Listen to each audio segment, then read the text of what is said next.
So hello मेरी to family, कैसे हैं आप लोग। आशा करते हैं हमारे सभी साथी बहुत अच्छे होंगे, अपनी पढ़ाई बहुत अच्छे से आप लोग कर रहे होंगे। आज की जो हमारी क्लास होने वाली है आप लोग के लिए बहुत ही महत्वपूर्ण एवं बहुत ही स्पेशल क्लास होगी।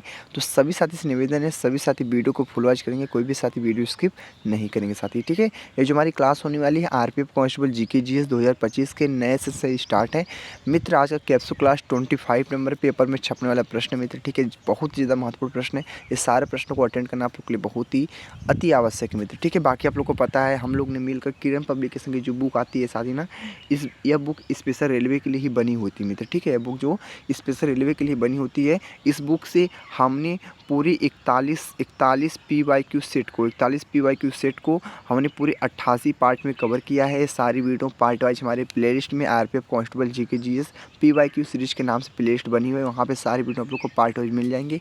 वो इस वीडियो को देखना आप लोग के लिए बहुत ही जरूरी मित्र, ठीक है। अगर ये वीडियो को देख लेना आप लोग सारी वीडियो को ना, आप लोग का एक कॉन्फिडेंस जाग जाएगा अंदर से कि नहीं मैं एग्जाम में आप सिलेक्शन ले सकता हूँ मित्र, ठीक है। जीके जीएस में अच्छा से अच्छा स्कोर कर सकता हूँ मित्र, ठीक है। बाकी साथ ही साथ उसी प्लेलिस्ट में हमारी 50 प्रैक्टिस सेट भी उपलब्ध है, उस प्रैक्टिस सेट को भी देख लेना। बाकी मैं कैप्सूल क्लास जो चला रहा हूँ ये भी एक प्रैक्टिस के बेस पे आधारित मित्र, ठीक है।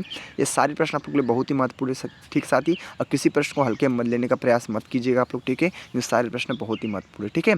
तो चलते हैं हम प्रश्नों को देखते हैं साथ ही। पहले आप लोग क्या कीजिए, पहले आप लोग 5 से 6 प्रश्नों को अच्छे से क्लियर कीजिए। एक डाउट जो अंदर बैठा हुआ कि आप लोग के लिए महत्वपूर्ण क्लास है, देखूँ या ना देखूँ, स्किप कर चले जाऊँ, बहुत से हज़ारों वीडियो यूट्यूब पर पड़े हुए मित्र, ठीक है। इस जो फलाइन ढकाने आप लोग के दिमाग में आते हैं ना, इस दिमाग को अपने कंट्रोल कीजिए। पहले 5 से 6 प्रश्नों को अच्छे से क्लियर कीजिए। मात्र 2 मिनट 1 मिनट लगेगा, पहले उनको क्लियर कीजिए। आप लोग का खुद अनुभव हो जाएगा नहीं आप लोग के लिए महत्वपूर्ण क्लास होने वाली है या नहीं मित्र, ठीक है।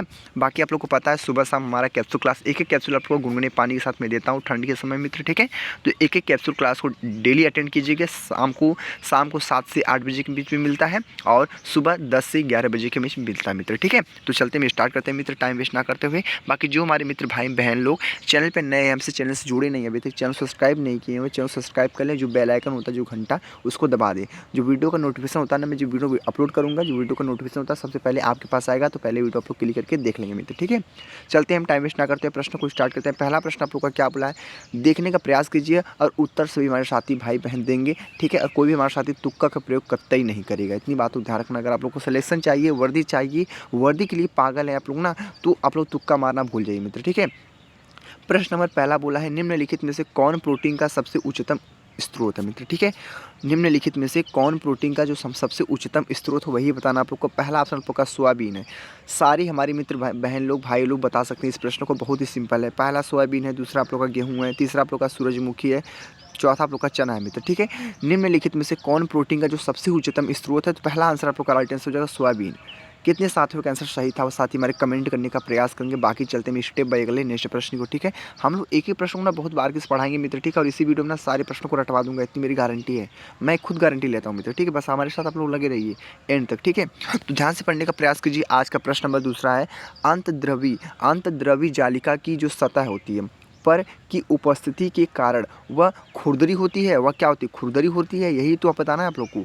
क्या पहला आंसर है राइबोसोम, दूसरा ऑप्शन लवक, तीसरा ऑप्शन लैनकाय, चौथा ऑप्शन होगा गाल्जी बाल्डी होगा मित्र, ठीक है। यहाँ पे एक मात्रा और होगा गाल्जी बाल्डी, ठीक है। तो साथ ही बताने का प्रयास करेंगे इस प्रश्न का हमारा एग्जैक्ट करेक्ट आंसर क्या होगा मित्र, कि अंतद्रव्य जालिका की सतह पर की उपस्थिति के कारण वह खुरदरी होती है, तो वह खुरदरी होती है राइबोसोम के द्वारा, ठीक है। राइबोसोम के द्वारा खुरदरी होती है मित्र, ठीक है। तो चलते हैं इसी प्रकार के लिए नेक्स्ट प्रश्न को देख लेते हैं। आज का प्रश्न नंबर है 3rd नंबर।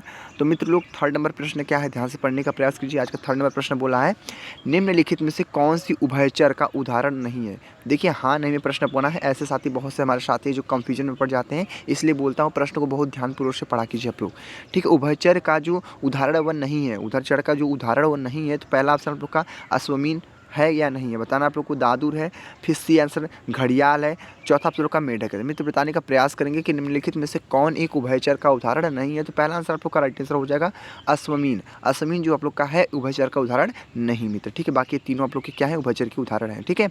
तो क्लियर आप लोग। बाकी चलते हैं स्टेप बाय अगले नेक्स्ट प्रश्न को, ठीक है। अगले प्रश्न को पढ़ते हैं। आज का प्रश्न नंबर है 4th नंबर मित्र, ठीक है।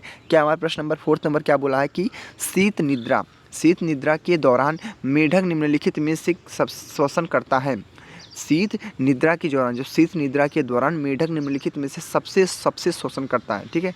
सबसे क्या करता है, श्वसन करता है। तो पहला क्या, केवल त्वचा से, केवल त्वचा से, केवल फेफड़ों से, केवल हृदय से, फेफड़ों तथा त्वचा दोनों से। तो मित्र लोग बताने का प्रयास करेंगे आप लोग, जो हमारा मेढक होता है ना, मेढक जानते हैं ना, मेढक जो पानी में रहता है वो मेढक, वो किससे श्वसन लेता है, सांस किससे लेता है मित्र, ठीक है। केवल त्वचा से लेगा या केवल फेफड़ों से, तो पता है आप लोग को इंसान लेते हैं मित्र, ठीक है। हृदय है और क्या हमारा फेफड़ों तथा त्वचा दोनों से। मित्र पहला आंसर आप लोग का राइट आंसर हो जाएगा, नहीं आप लोग का केवल त्वचा से लेता है हमारा। उसका जो त्वचा होते हैं, मुंह की जो बगल रहता है त्वचा ना, उसी से आप लोग का वो सांस लेते हैं मेढक, ठीक है। तो क्लियर हो चुका है आप लोग का डाउट, कंफर्म हो चुका है। बाकी चलते हैं स्टेप बाय अगले नेक्स्ट प्रश्न को मित्र, ठीक है। आप लोग को अच्छे समझ में आ रहा है ना, तो सभी साथी लाइक ठोकिए, सभी साथी लाइक ठोकिए कि ये प्रश्न देखिए। हमारा 5वां प्रश्न क्या बोला है, क्रिया तथा प्रक्रिया है, क्रिया तथा प्रतिक्रिया है। तो क्या है क्रिया प्रतिक्रिया, क्या हमारा है, क्या दर्शाता है इसका मतलब, क्या होता है क्रिया प्रतिक्रिया, बताने का प्रयास कीजिए।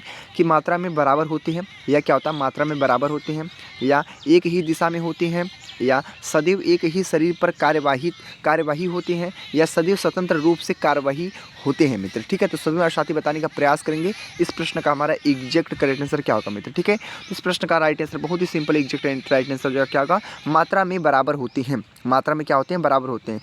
क्रिया तथा प्रतिक्रिया क्या होते हैं, मात्रा में बराबर होते हैं मित्र। बाकी चलते हैं स्टेप बाय अगले नेक्स्ट प्रश्न को देखेंगे। आज का प्रश्न नंबर 6 नंबर क्या हमारा है, प्रश्न नंबर 6 नंबर। तो इस 6 प्रश्न को ध्यान से पढ़ने का प्रयास कीजिए कि एक अनुप्रस्थ जो तरंग होता है, एक अनुप्रस्थ तरंग में एक शाखा तथा एक अनुगामी गर्त के बीच जो दूरी होती है वो दूरी कितनी होती है मित्र, यही तो आप लोग को बताना है। वो दूरी होती है ना, वो दूरी कितनी होती है। पहला ऑप्शन आयाम, दूसरा ऑप्शन तरंग दैर्घ्य का आधा, तीसरा ऑप्शन तरंग दैर्घ्य, चौथा ऑप्शन इनमें से कोई नहीं। तो सभी हमारे साथी बताने का प्रयास करेंगे इन चारों ऑप्शन में से राइट आंसर कौन सा होने वाला है। एक अनुप्रस्थ तरंग में एक शिखर तथा अनुगामी गर्त के बीच जो दूरी होती है वो कितनी होती है। तो पहला इसका जो आंसर नंबर हो जाएगा, क्या पता ना आंसर नंबर क्या होगा, आंसर नंबर आप लोग का हो जाएगा तरंग दैर्घ्य का आधा, यानी option number B is the very very most time पे आंसर हो जाएगा मित्र, ठीक है।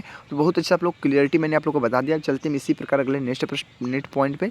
अगला पॉइंट कौन सा हमारा है आप लोग के स्क्रीन पे। आज का प्रश्न अगला है 7, ठीक है। 7 प्रश्न क्या बोला है मित्र, ध्यान से पढ़ने का प्रयास कीजिए। जो परमाणु जो त्रिज्या होती है हमारी, परमाणु त्रिज्या को व्यक्त करने के लिए सबसे उपयुक्त जो इकाई वह कौन सी है, जो उपयुक्त इकाई होती है वह कौन सी है मित्र, यही तो आप लोग को बताना है कि परमाणु त्रिज्या को व्यक्त करने के लिए सबसे उपयुक्त इकाई कौन सी है। तो पहला आप लोग का माइक्रोन, दूसरा आप लोग का फर्मी, पहला माइक्रोन दूसरा फर्मी, ठीक है। तीसरा एंगस्ट्रॉन, क्या है एंगस्ट्रम पे एक बिंदु रहेगा यहाँ पे, एंगस्ट्रम ऐसे लिखा है, ठीक है। एंगस्ट्रम, ठीक है। चौथा आप लोग का है नैनोमीटर। तो सभी हमारे साथी भाई बहन बताने का प्रयास करेंगे इस प्रश्न का आंसर क्या होने वाला है। जो एग्जैक्ट आंसर होगा वही आप लोग बताएंगे, ठीक है। ये परमाणु त्रिज्या को व्यक्त करने के लिए सबसे उपयुक्त इकाई कौन सी है, तो इसका राइट आंसर फर्मी हो जाएगा। क्या होगा, फर्मी, यानी ऑप्शन बी नंबर आप लोग का राइट आंसर हो जाएगा मित्र। बहुत अच्छे से आप लोग डिटेल के साथ आप लोग कवर किए। बाकी चलते हैं स्टेप बाय अगले नेक्स्ट पॉइंट पे। अगला प्रश्न हमारा कौन सा होने वाला आप लोग के स्क्रीन बोर्ड पे। आज का प्रश्न नंबर है 8 नंबर। तो पहले 8 नंबर प्रश्न को पढ़ते हैं, फिर उसके ऑप्शन को देखते हैं मित्र, ठीक है। पहले 8 नंबर प्रश्न को पढ़िए कि निम्नलिखित में से किस एक इकाई मैक्सवेल है मित्र, ठीक है। क्या है, निम्नलिखित में से किस एक इकाई मैक्सवेल है। तो पहला आप लोग का क्या है, पारगम्यता, पहला क्या, पारगम्यता, ठीक है। अगला 3 ऑप्शन और बच्चे आप लोग की क्या हमारी है। अगला ऑप्शन कौन सा हमारा है, चुंबकीय फ्लक्स, क्या हमारे मित्र देखिए ध्यान से क्या बोला है, चुंबकीय फ्लक्स। सी ऑप्शन क्या है, चुंबकीय सुग्राहिता, इनमें से कोई नहीं। तो मित्र बताने का सभी साथी प्रयास करेंगे इस प्रश्न का निम्नलिखित में से किस एक इकाई जो मैक्सवेल है। तो जो आप लोग का चुंबकीय फ्लक्स आप लोग को दिख रहा होगा ना, पहला ऑप्शन आप लोग को, जो दूसरा ऑप्शन दिख रहा है चुंबकीय फ्लक्स आप लोग का, यही हमारा राइट आंसर हो जाएगा मित्र, ठीक है। तो आसानी से आप लोग कवर किए, चुंबकीय flux is the very very most time पे आंसर हो जाए मित्र। बाकी चलते हैं मित्रों हम स्टेप बाय अगले नेक्स्ट पॉइंट पे देखते हैं अगला प्रश्न कौन सा होने वाला आप लोग के स्क्रीन बोर्ड पे। आज का प्रश्न नंबर हमारा 9 नंबर है। तो 9 नंबर प्रश्न क्या बोला, ध्यान से पढ़िए। पट्टी वर्ड पैड नोट पैड के ऊपर की ओर होती है।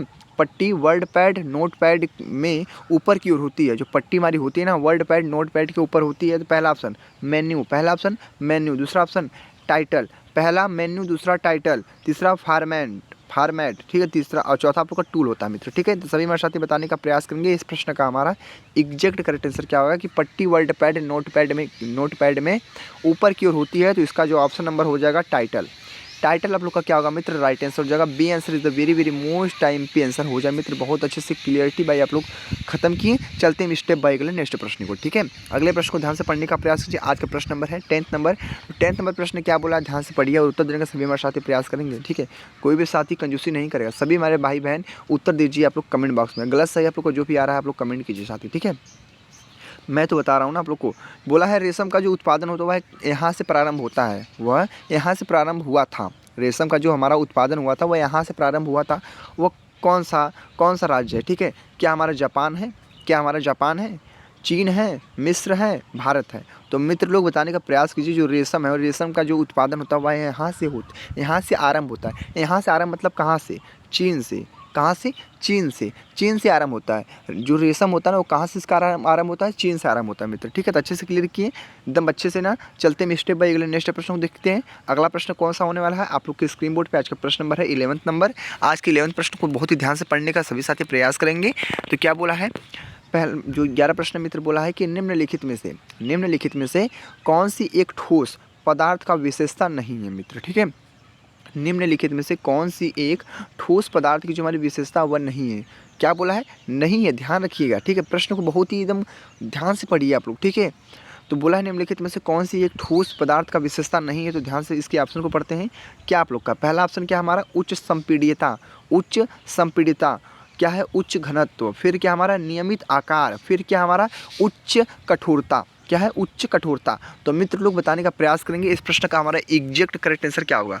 सभी हमारे साथी बताने का प्रयास करेंगे जो हमारी प्रश्न बोला है कि निम्नलिखित में से कौन सी एक ठोस पदार्थ का विशेषता नहीं है। तो इसका जो राइट आंसर होने वाला मित्र ना, बहुत ही सिंपल इसका एग्जैक्ट आंसर बता सकते हैं कि उच्च संपीड्यता आप लोग का राइट आंसर हो जाएगा। नहीं, ऑप्शन नंबर आप लोग को दिख रहा है, पहला आंसर आप लोग का राइट आंसर हो जाएगा। उच्च संपीड्यता आप लोग का राइट आंसर हो जाए मित्र, ठीक है। बाकी आप लोग बहुत अच्छे से कवर किए। चलते हैं स्टेप बाय अगले नेक्स्ट प्रश्न को। अगले प्रश्न को बहुत ही ध्यान से पढ़ते हैं मित्र, ठीक है। तो आज का प्रश्न नंबर कौन सा हमारा है, आज का प्रश्न नंबर 12th नंबर है। 12th नंबर प्रश्न क्या बोला, बहुत ही छोटा है, बहुत ही जबरदस्त प्रश्न मित्र, ठीक है।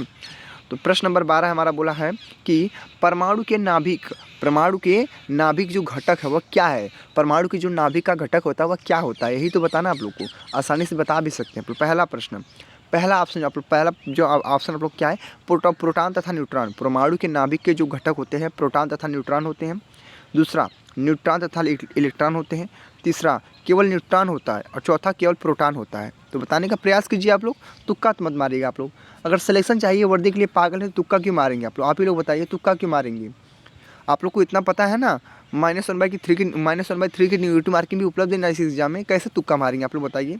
बहुत से साथी हैं जो हमारे साथी 12th पास 10th पास किए हैं ना, एग्जाम देने जाते हैं, फॉर्म फिलअप करती हैं और जाते हैं वहाँ तुक्का मार के चलेंगे, बोलते हैं कि हम एग्जाम देने गए, देखने गए थे एग्जाम किस प्रकार से किस बेस से प्रश्न बनते हैं साथी, ठीक है।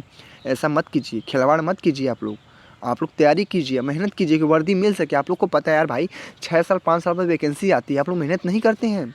मात्र 5-6 महीने की मेहनत में आप लोग सिलेक्शन ले सकते हैं, वर्दी को पा सकते हैं, ठीक है। अपने माई बाप का चेहरा देखिए, कुछ उससे अनुभव प्राप्त होगा तुमको, ठीक है। कुछ मोटिवेशन मिलेगा आपको कि मुझे करना क्या है, पढ़ना क्या है मित्र, ठीक है। तो जुनून लाइए अंदर से, ठीक है।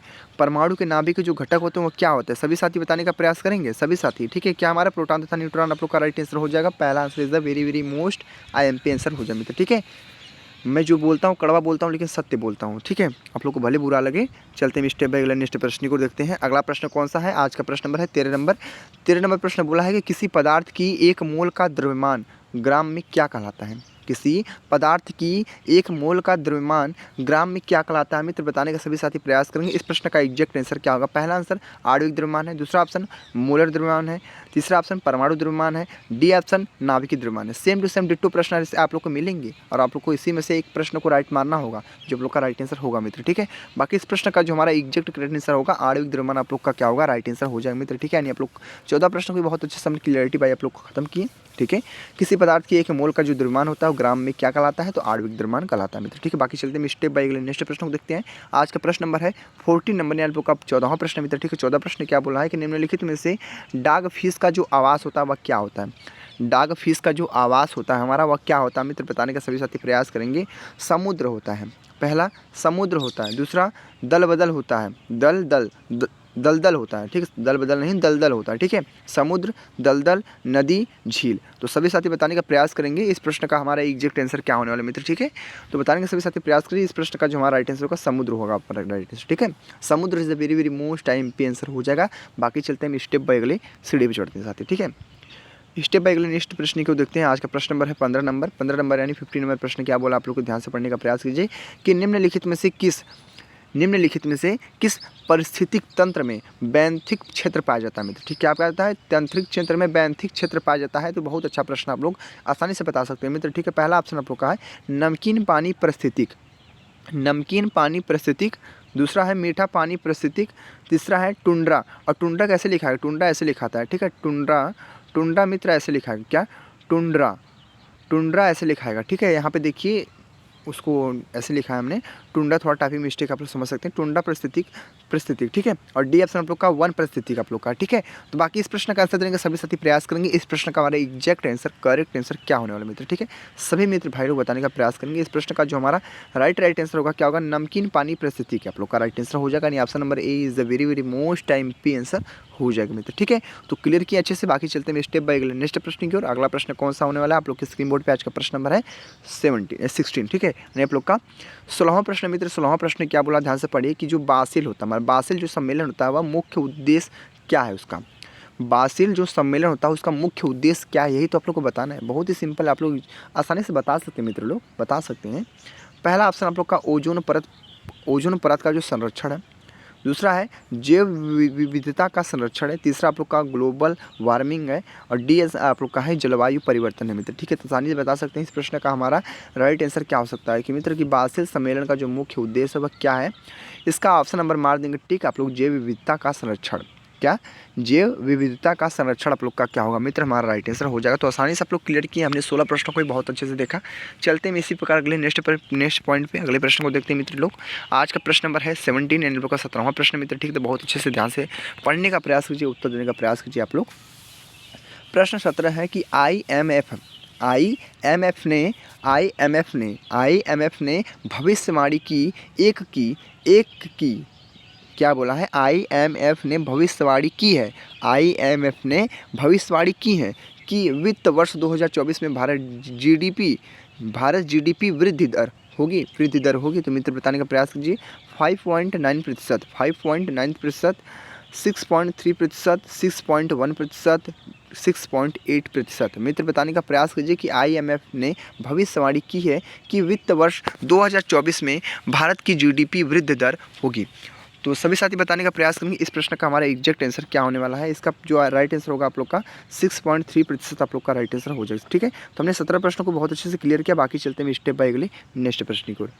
अगले प्रश्न को ध्यान से पढ़ने का प्रयास कीजिए आप लोग। आज का प्रश्न नंबर है 18 नंबर यानी 18 प्रश्न बोला है कि गुरुत्वाकर्षण का जो नियम होता है वह किसने दिया था। गुरुत्वाकर्षण का जो हमारा नियम होता है वो किसने दिया था, जेम्स वाट ने, आइजैक न्यूटन ने, ग्लोएलोमे ने, माइकल फ्राइडे ने। तो साथी प्रयास करिए उत्तर देने का। इस प्रश्न का आंसर क्या होने वाला है कि गुरुत्वाकर्षण का जो नियम है वो किसने दिया था। इसका ऑप्शन नंबर मारेंगे आप लोग बी आंसर को, ठीक है। यानी आइजैक न्यूटन आप लोग का राइट आंसर हो जाएगा। तो ठीक है, बहुत अच्छे से आप लोग कंप्लीट डिटेल साथ आप लोग कवर किए। बाकी चलते हैं स्टेप बाय अगले नेक्स्ट प्रश्न को, ठीक है। अगले प्रश्न को ध्यान से पढ़ने का प्रयास कीजिए आप लोग। आज का प्रश्न होने वाला है 19, ठीक है। यानी आप लोग का 19वां प्रश्न मित्र क्या हमारा है, 19वां प्रश्न क्या होने वाला मित्र, ध्यान से पढ़ने का प्रयास कीजिए कि वर्ष 2023 के शांति नोबेल पुरस्कार यानी अवार्ड से प्रश्न बना है। अवार्ड से जितने प्रश्न बनते हैं आप लोग के लिए बहुत ही महत्वपूर्ण होते हैं, ठीक है। इन प्रश्नों को छोड़ा मत कीजिए आप लोग, ठीक है, कि जो अवार्ड से प्रश्न बनते हैं वो आप लोग के लिए बहुत ही महत्वपूर्ण होते हैं। ये प्रश्न आप लोग के रिपीट बहुत ज़्यादा होते हैं। यानी वर्ष 2023 के शांति नोबेल पुरस्कार से किसे सम्मानित किया गया है। वर्ष 2023 के शांति नोबेल पुरस्कार से किसे सम्मानित किया गया है। पहला है दलाई लामा, दूसरा है नरगिस मोहम्मदी, और आप लोग को 2 ऑप्शन और बचे आप लोग के, सुनीता कृष्णन है और अरुंधित राय है। मित्र बताने का सभी साथी प्रयास करेंगे इस प्रश्न का हमारा एग्जैक्ट आंसर, करेक्ट आंसर क्या होने वाला है। यानी वर्ष 2023 के शांति नोबेल पुरस्कार से किसे सम्मानित किया गया है। तो ऑप्शन नंबर मारेंगे। ऑप्शन नंबर क्या आप लोग का राइट आंसर होगा पता नहीं साथी, क्या होगा ऑप्शन नंबर आप लोग का होगा नरगिस मोहम्मदी आप लोग का राइट आंसर हो जाएगा। मित्र बहुत अच्छे से कवर किए आप लोग। बाकी चलते हैं स्टेप बाय अगले नेक्स्ट प्रश्न को, ठीक है। आज के हम 20 प्रश्नों को पढ़ते हैं। आज का 20वां प्रश्न मित्र क्या होने वाला, आप लोग ध्यान से पढ़ने का प्रयास कीजिए। आज का बोला है 20वां प्रश्न कि निम्नलिखित में से किसके द्वारा रासायनिक ऊर्जा को विद्युत ऊर्जा में परिवर्तित किया जाता है। मित्र यह प्रश्न होने वाला आप लोग का फिजिक्स का, जो मैंने आप लोग को बताया मैंने, फिजिक्स का प्रश्न है ना, केमिस्ट्री का प्रश्न है, बायोलॉजी का प्रश्न है, संविधान का प्रश्न, अनुच्छेद का प्रश्न साथ ही, ठीक है, हिस्ट्री का प्रश्न, ज्योग्राफी का, इकोनॉमिक्स है, ये सब जो मेन पॉइंट मैं बता रहा हूँ आप लोगों को ना, ये सब PYQ में मिल जाएंगे आप लोग को, ठीक है। जो हमने 88 पार्ट को बताया आप लोग को ना, 88 पार्ट कवर कराया ना, आपके प्लेलिस्ट में मिल जाएंगे सारी वीडियो ना। उन वीडियो को देखने आप लोग को एक अलग कॉन्फिडेंस जागेगा अंदर से कि आप लोग को कितना महत्वपूर्ण मैंने क्लास दिया मित्र, ठीक है। ठीक है, पूरा जितना PYQ होता है ना, पूरा PYQ मैंने आप लोग पूरा PYQ बता दिया आप लोग को, ठीक है। बाकी पढ़ते हैं आज के 20वें प्रश्न को। 20वां प्रश्न क्या होने वाला है हमारा कि निम्नलिखित में से किसके द्वारा रासायनिक ऊर्जा को विद्युत ऊर्जा में परिवर्तित किया जाता है। रासायनिक ऊर्जा को विद्युत ऊर्जा में परिवर्तित किया जाता है, तो मित्र बताने का प्रयास कीजिए। इस प्रश्न का हमारा एग्जैक्ट आंसर क्या होने वाला है। पहला है जनरेटर, दूसरा है बैटरी, तीसरा है डायनेमो, चौथा आप लोग का मोटर है, ठीक है। तनि निम्नलिखित में से किसके द्वारा रासायनिक ऊर्जा को विद्युत ऊर्जा में परिवर्तित किया जाता है, तो मित्र बताने का प्रयास करिए। इस प्रश्न का जो हमारा एग्जैक्ट आंसर होने वाला है बैटरी, ठीक है। बैटरी आप लोग का क्या होगा मित्र, हमारा राइट आंसर हो जाएगा। तो बहुत अच्छे से आप लोग क्लियरिटी वाइज आप लोग खत्म किए। हमने 20 प्रश्नों को बहुत अच्छे से बताया आप लोग को, ठीक है। बाकी चलते हैं स्टेप बाय अगले नेक्स्ट प्रश्न को देखेंगे। आज का प्रश्न नंबर होने वाला आप लोग के स्क्रीन पे आज का है 21 नंबर प्रश्न है। आपको 21 प्रश्न है मित्र। 21 प्रश्न को बहुत ही ध्यान से पढ़ने का प्रयास कीजिए। क्या है 21 प्रश्न नंबर कि मोदीस मिडास टच में फॉरेन पॉलिसी पुस्तक के जो लेखक मित्र वह कौन लेखक है, ये आप लोग को बताना, और आसानी से आप लोग बता भी सकते हैं कि मोदीस मिडास टच में फॉरेन पॉलिसी की जो पुस्तक के लेखक वह कौन है मित्र। पहला ऑप्शन आप लोग का है सुरेंद्र कुमार, पहला आंसर सुरेंद्र कुमार, ठीक है। दूसरा ऑप्शन सुनीता नारायण, पहला सुरेंद्र कुमार, दूसरा सुनीता नारायण, तीसरा अनुज धर है, चौथा आप लोग का पीएस नेगी है मित्र, ठीक है। तो बताने का प्रयास करेंगे कि मोदीस मिडास टच में फॉरेन पॉलिसी जो पुस्तक के लेखक है कौन है मित्र। सभी साथी बताने का प्रयास करेंगे। क्या हमारा होगा सुरेंद्र कुमार आप लोग का क्या होगा राइट आंसर हो जाएगा, यानी option number A is the very most time पे आंसर हो जाएगा मित्र। बहुत अच्छे से आप लोग कवर किए हैं। बाकी मित्र भाई लोग बहन लोग चलते हैं स्टेप बाय अगले नेक्स्ट पॉइंट को देखते हैं, ठीक है। अगले प्रश्न को देखिए आप लोग। आज का प्रश्न नंबर है कौन सा, आप लोग के स्क्रीन पे आज का प्रश्न नंबर बोला है कि 22 नंबर है आप लोग का 22वां प्रश्न मित्र, ठीक है। बहुत अच्छे प्रश्न मित्र, ठीक। किसी प्रश्न को हल्के मत लें मेरे भाइयों, क्योंकि सारे प्रश्न आप लोग के बहुत ही महत्वपूर्ण। अगर आप आज हल्के में ले लेंगे ना तो आपको एग्जाम हल्के में लेगा पक्का, इतना कॉन्फिडेंस के साथ मैं बोल रहा हूँ मित्र, ठीक है। प्रश्न नंबर 22 बोला है कि राष्ट्रीय भूभौतिकी अनुसंधान संस्थान कहाँ स्थित है। ये आप लोग को बताना है कि राष्ट्रीय भूभौतिकी अनुसंधान संस्थान वह कहाँ स्थित है। तो ऑप्शन को पढ़ते हैं। ऑप्शन क्या हमारा हैदराबाद है, पहला आंसर आप लोग का क्या है हमारा पहला ऑप्शन आप लोग का हैदराबाद, दूसरा ऑप्शन जयपुर, तीसरा ऑप्शन जमशेदपुर, चौथा आप लोग का मुंबई है। तो मित्र बताने का प्रयास करेंगे इस प्रश्न का हमारा एग्जैक्ट करेक्ट आंसर क्या होने वाला मित्र, ठीक है। सभी साथी बताने का प्रयास करेंगे। इस प्रश्न का जो हमारा आंसर होगा मित्र ना क्या होगा पता ना, हैदराबाद आप लोग का क्या होगा राइट आंसर हो जाएगा, यानी option number A is the very most IMP answer हो जाए मित्र, ठीक है। तो आसानी से आप लोग कवर किए। चलते हैं इसी प्रकार अगले नेक्स्ट पॉइंट पे। अगले प्रश्न को बहुत ही ध्यान से पढ़ने का प्रयास करते हैं। आज का प्रश्न नंबर है 23 नंबर, यानी आप लोग का 23 नंबर प्रश्न मित्र, ठीक है। 23 नंबर प्रश्न क्या बोला, ध्यान से पढ़ने का प्रयास कीजिए कि एशियन गेम्स के इतिहास में जेवलिन थ्रो में स्वर्ण पदक जीतने वाली जो पहली भारतीय हमारी महिला एथलीट कौन बनी थी, ये आप लोग को बताना है। बहुत ही सिंपल और इसका एग्जैक्ट आंसर आप लोग बता सकते हैं आसानी से मित्र, ठीक है। प्रश्न क्या बोला है कि एशियन गेम्स के इतिहास में जेवलिन थ्रो में स्वर्ण पदक जीतने वाली पहली भारतीय महिला एथलीट कौन बनी। तो पहला आंसर आप लोग का अन्नू रानी, पहला आंसर अन्नू रानी, दूसरा आप लोग का है अंजू बाबी जॉर्ज है, तीसरा आप लोग का है प्रीति चौधरी है, डी आंसर आप लोग का अलका सिन्हा। मित्र बताने का सभी साथी प्रयास करेंगे इस प्रश्न का हमारा एग्जैक्ट करेक्ट आंसर क्या होने वाला मित्र, ठीक है। इस प्रश्न का आंसर होगा आप लोग मारेंगे टिक अन्नू रानी को। Annu Rani is the very most IMP answer हो जाएगा। बाकी चलते हैं इसी प्रकार अगले नेक्स्ट प्रश्न की ओर, ठीक है।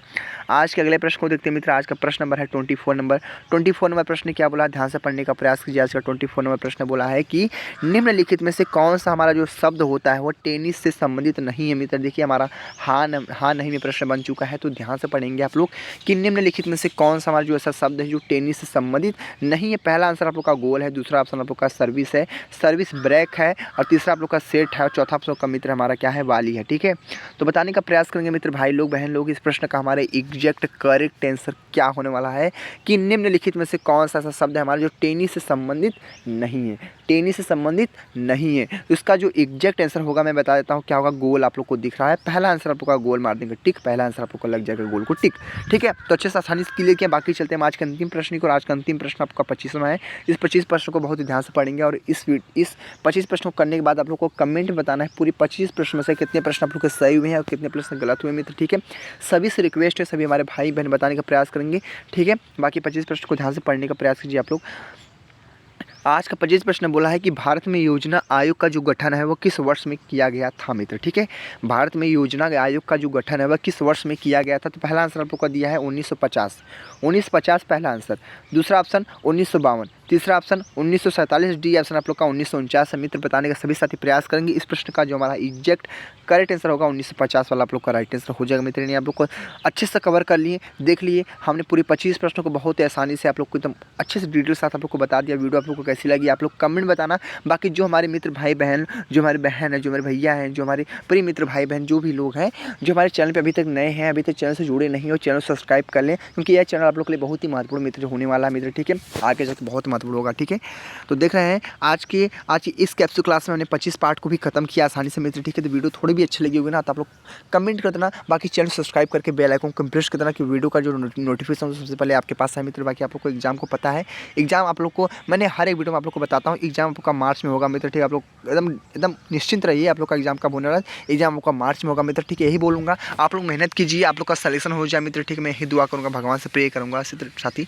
ठीक है, जो आप लोग को पता है कि 5 साल 6 साल बाद वैकेंसी आती है, रेलवे की वैकेंसी सबको नसीब नहीं होती मित्र। ठीक है, सबसे आसान, सबसे एकदम बढ़िया व्यवस्थित आप लोग का वैकेंसी है मित्र। ठीक है, रेलवे का, तो रेलवे में आप लोग ज्वाइन हो जाइए। थोड़ी मेहनत की जरूरत है मित्र। ठीक है, थोड़ा आप लोग का बेसिक कंसेप्ट आप लोग का तैयार रहना चाहिए। बाकी ठीक है, आप लोग कुछ भी करने की जरूरत नहीं है, आप लोग मेहनत कीजिए, आपका वर्दी मिल जाए, यही आप लोग से दुआ करूँगा मित्र। ठीक है, बाकी मिलते हैं अगले नेक्स्ट वीडियो में। वीडियो को एंड करते हैं मित्र। ठीक है, जय हिंद, जय भारत, वंदे मातरम।